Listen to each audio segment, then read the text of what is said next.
Hello friends, welcome to another new session of Smita classes. Today we will be dealing with the Hindi book of standard 4. The name of the book is Bhasha Madhuri and it is the Hindi literature book of standard 4. We have done up till chapter 9 and today we will be dealing with chapter 10 and the name of the chapter is परोपकार। हाँ, यह जो पाठ है यह एक कविता है जिसका नाम है परोपकार। हम लोग पहले कविता को पढ़ते हैं। बादल है नभ में मंडराते, जल बरसा कर प्यास बुझाते, बरसा जल नदियाँ ले जाती, हरी भरी यह धरा बनाती। वृक्षों की महिमा है न्यारी, ऐसा कौन कहाँ उपकारी, फल देते और छाया प्यारी, करते वायु शुद्ध हमारी। बकरी भैंस गाय सब प्यारी, देती दूध हमें गुणकारी, भैंसे बैल खींचते गाड़ी, करते बढ़िया खेती बाड़ी। घोड़े और ऊंट अलबेले खींचा करते तांगे ठेले, करते हैं कुत्ते रखवाली, भेड़े देती ऊन निराली। बोझा खच्चर गधे उठाते, कई काम हाथी भी आते, जो कोई करता उपकार उसके गुण गाता संसार। पौधे सुंदर सुमन खिलाते, खुशबू से तन मन हर्षाते, देते फल अनाज तरकारी, जिनको खाती दुनिया सारी। आओ सबकी करे भलाई, तभी मिलेगी हमें बढ़ाई, जो आते औरों के काम, उनके बढ़ाते आगे राम, उन्हें बढ़ाते आगे राम। इस कविता का नाम उपकार है। उपकार का मतलब भलाई करना, दूसरे के लिए कुछ अच्छा काम करना, बिना अपने स्वार्थ के उनके लिए कुछ अच्छा काम करना, उसे कहते हैं उपकार। ठीक है, तो ये जो पहला स्टैंजा है उसमें वह कह रहा है बादल है नभ में मंडराते, जल बरसाकर प्यास बुझाते। जो ये आकाश में जो काले बादल आते हैं, हाँ, वो आकाश में मंडराते हैं, मतलब इधर उधर रोम करते, इधर उधर घूमते हैं बादल, और वो बादल क्या करते हैं, उनसे बारिश होती है, वो जल बरसाते हैं, पानी बरसाते हैं, और इस धरती की और लोगों की भी प्यास बुझाते हैं। धरती को प्यास कैसे लगती है, धरती की में जितने भी नदियाँ, कुएँ, जो भी पानी की बॉडीज़ है, वाटर बॉडीज़ है, उनको पानी की ज़रूरत होती है तो उनको पानी मिलता है। इसी तरह पेड़ पौधों को पानी की ज़रूरत होती है, उन्हें प्यास लगी रहती है, उन्हें पानी मिलता है बारिश से। इसी तरह हम लोगों को भी जो अंडरग्राउंड वाटर है उससे हम निकाल के हम अपनी प्यास बुझाते हैं। ठीक है, बरसा जल नदियाँ ले जाती, हरी भरी यह धरा बनाती। और जो बारिश का पानी जो धरती पर गिरता है वो कहाँ बह बह के जाता है, नदी में, है ना, रिवर्स में चला जाता है, और जो है रिवर्स के पानी को इधर उधर खेतों में यूज़ किया जाता है, और इसीलिए जो है हरी भरी यह धरा बनाती। धरा कौन है, धरा धरती का पर्यायवाची शब्द है, सिनोनिम ऑफ अर्थ है धरा, है ना, धरती का पर्यायवाची शब्द धरा है। तो ये हमारी जो धरा है, हमारी जो धरती है, उसमें अच्छे से पेड़ पौधे उगे तो हरी भरी लगती है। हाँ, और अच्छे से पेड़ पौधे कैसे उगेंगे, जब उन्हें पानी मिलता है। पानी कहाँ से मिलता है, जो बारिश का पानी नदियों में बह जाता है, उसी से जो है इन पेड़ पौधों की सिंचाई होती है, उन्हें पानी मिलता है, तो हमारी ये धरती हरी भरी दिखती है। देखते होंगे ना, बारिश के सीज़न में जब बारिश होती है उसके बाद सारे पेड़ पौधों के ऊपर जो धूल जमी रहती है वो सब धुल जाती है और चारों तरफ हरियाली ही हरियाली दिखाई देती है। जो छोटे छोटे पौधे होते हैं जो धूप के कारण मर चुके होते हैं वो सब भी वापस उगने लगते हैं और हरी भरी यह धरा दिखाई देती है। वृक्षों की महिमा है न्यारी, ऐसा कौन कहाँ उपकारी, फल देते और छाया प्यारी, करते वायु शुद्ध हमारी। सच में ये जो वृक्ष हैं, पेड़ हैं, उनका इतना महत्व है हमारे जीवन में, उनकी महिमा है न्यारी, मतलब वो हमारे लिए इतने महत्वपूर्ण है, इतने प्यारे हैं हमारे लिए। और वृक्षों के जैसा कोई भी भलाई करने वाला नहीं होता है।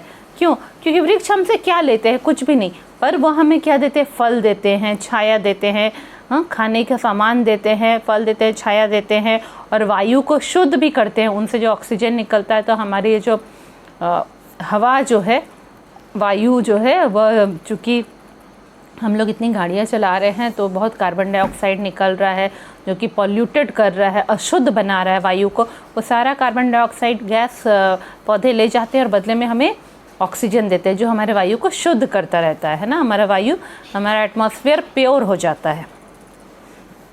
तो इस तरह वृक्ष हमसे सिर्फ देते ही देते हैं, हमसे कुछ लेते नहीं हैं वो। बकरी भैंस गाय सब प्यारी, देती दूध हमें गुणकारी, भैंसे बैल खींचते गाड़ी, करते बढ़िया खेती बाड़ी।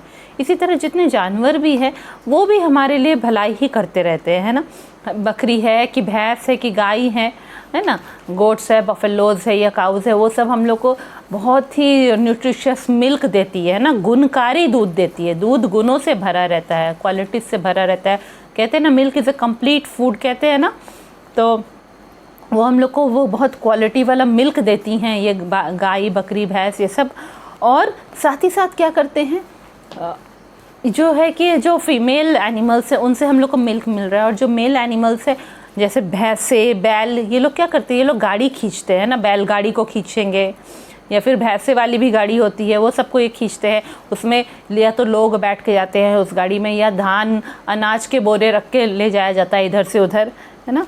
इसी तरह ऊँट वाली गाड़ी भी होती है, घोड़े वाली गाड़ी भी होती है। करते बढ़िया खेती बाड़ी, साथ ही साथ जो है ये भैंसे और बैल, उनकी मदद से खेतों में हल चलाया जाता है हम। तो इस तरह खेती बाड़ी करने में, फार्मिंग करने में भी ये मदद हमको करते हैं। तो जानवर भी हमारे लिए उपकार ही करते हैं। घोड़े और ऊँट अलबेले खींचा करते तांगे ठेले, करते हैं कुत्ते रखवाली, भेड़े देती ऊन निराली। इसी तरह मैं बोल रही थी ना कि घोड़े और ऊँट की भी गाड़ी होती है, हॉर्सेस और कैमल्स की भी गाड़ी होती है ना, ये सब भी बड़े, उनकी गाड़ियाँ बड़े प्यारी भी लगती है देखने में। घोड़े भी खींचते हैं, घोड़ा गाड़ी को ऊँट खींचते हैं। ऊँट वाली गाड़ी को, राजस्थान की तरफ जाएंगे तो आपको ऊँट वाली गाड़ी ज़्यादा दिखाई देगी, वहाँ पे लोग बैठ के इधर से उधर ट्रैवल करते हैं। इसी तरह घोड़े वाली गाड़ी को क्या कहते हैं, तांगा कहते हैं। और ऊँट वाली गाड़ी में कई बार ठेला लगा रहता है, मतलब एक ओपन लगा रहता है, उसमें सामान लेके जाया जाता है। एक बंद जैसा नहीं रहता, खुला एक ठेला जैसा लगा रहता है, उसमें सामान रख कर ले जाया जाता है। इसी तरह जो कुत्ते होते हैं वो क्या करते हैं, वो हमारे हाउसेस को गार्ड करते हैं ना, रखवाली करते हैं, वॉच करते हैं हमारे हाउसेस को, है ना। और भेड़े देते ऊन निराली। इसी तरह ये जो शीप होता है उससे हम लोग को वूल मिलता है ना, भेड़, शीप भेड़ को कहा जाता है, उनसे हमें ऊन मिलता है, वूल, जिससे कि हम लोग स्वेटर्स बनाते हैं। तो वो भी एक अद्भुत नेचर का एक अद्भुत प्रोविज़न है कि हम लोग को ऐसा चीज़ मिलता है जो हमें ठंड में भी प्रोटेक्ट करेगा, उसके स्वेटर्स हम पहन पाएंगे। इसलिए निराली कहा जा रहा है, मतलब अनोखा है वह। बोझा खच्चर गधे उठाते, कई काम हाथी भी आते, जो कोई करता उपकार उसके गुण गाता संसार। इसी तरह जो गधे होते हैं और जो खच्चर होते हैं, है ना, जो गधे, छोटे गधे होते हैं, गधे के बच्चे होते हैं या गधे होते हैं, उन्हें खच्चर कहा जाता है। मतलब गधों के जैसा ही और एक वैरायटी होता है, उसे खच्चर कहा जाता है। तो वो सब क्या करते हैं, बोझा उठाते हैं, उनके ऊपर लोग सामान लोड करके इधर उधर ले जाते हैं। ज़्यादातर वॉशरमैन, सबको आपने देखा हुआ, धोबी लोग जो है वो कपड़ों की गठरियाँ पूरा गधों के ऊपर रख के ले जाते हैं धोने के लिए, ठीक है। इसी तरह हाथी भी कई काम आते हैं जंगलों में, या बहुत कई कई जगह पे जहाँ लकड़ी की कटाई होती है तो हाथियों की मदद से लकड़ियों के पूरे बड़े गट्ठर को इधर से उधर ले जाया जाता है, तो हाथी भी काम आते हैं। तो जो भी उपकार करता है, जो भी दूसरों के लिए भलाई करता है, उसके गुण गाता संसार।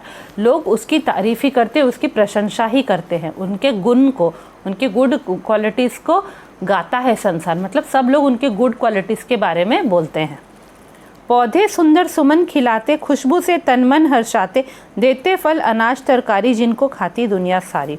इसी तरह जो पौधे हैं उसमें क्या होता है, सुंदर सुमन खिलाते। सुमन क्या होता है, फूल होता है, फूल का पर्यायवाची शब्द है। तो सुंदर सुंदर फूल खिलते हैं पौधों में, और उन फूलों की जो इतनी अच्छी खुशबू आती है उसे तन मन हर्षाते। मतलब हमारे जो है हमारा मन जो है वो खुशी से झूम उठता है जब अच्छे अच्छे पौधों की खुशबू आती है, फूलों की खुशबू आती है ना।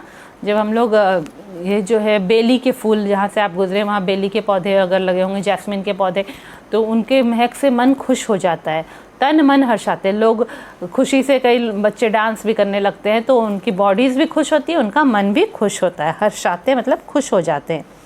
इसी तरह पौधों से हमको क्या मिलता है, फल भी मिलता है, अनाज मिलता है, जैसे चावल, गेहूँ, बाजरा, रागी, ज्वार, ये सब भी मिलता है, तरकारी मिलती है, वेजिटेबल्स मिलता है। तो ये सारी चीज़ों को, जो फ्रूट्स, वेजिटेबल्स या फिर सीरियल्स हैं, इन सबको सारी दुनिया खाती है, वो हमारे लिए फूड का काम है। फूड मतलब पौधे हमें फूड भी देते हैं। आओ सबकी करे भलाई, तभी मिलेगी हमें बड़ाई। तो आओ हम लोग सबकी भलाई करें, सब लोग के लिए अच्छा करें, बिना बिना अपने स्वार्थ के लिए सेल्फिश होकर हम दूसरों के लिए कुछ काम मतलब सेल्फलेस होके, सेल्फिश होके तो नहीं, सेल्फलेस होके बिना स्वार्थ के हम दूसरों के लिए कुछ काम करें, तभी लोग हमें प्रशंसा करेंगे, हमें बड़ाई करेंगे। जो आते औरों के काम उन्हें बढ़ाते आगे राम, ना। तो अगर हम दूसरों के काम आएंगे, दूसरों की मदद करेंगे, तो भगवान भी हमारे साथ रहेंगे, वो भी हमें आगे बढ़ाते जाएंगे, हमारे जीवन में सफलता देते जाएंगे। तो ये पोएम ऐसे ही था, सिंपल पोएम है, बहुत अच्छा पोएम है, पर जो है इसमें बहुत सारे ऐसे शब्द इस्तेमाल हुए हैं जिनका आप पर्यायवाची रूप भी ढूंढ सकते हैं, सिनोनिम्स उनका ढूंढ सकते हैं। जैसे कि फूल है ना, फूल को हम लोग कुसुम बोल सकते हैं, पुष्प बोल सकते हैं, प्रसून बोल सकते हैं, सुमन बोल सकते हैं। उसी तरह जल को पानी, नीर, वारी ये सब कहा जा सकता है। अंबर को आकाश, नभ, आसमान कहा जा सकता है। नदी को सरिता, नीरा, तटनी कहा जा सकता है। घोड़ा को अश्व, बाजी, है कहा जा सकता है। महिला को नारी, स्त्री, ललना कहा जा सकता है। और धरती को वसुधा, धरा, धरनी, पृथ्वी ये सब कहा जा सकता है ना। तो ये सब उसके पर्यायवाची शब्द हैं। तो यह कविता यहीं पे समाप्त होती है। जल्दी ही हम नेक्स्ट वीडियो में मिलेंगे। Thank you.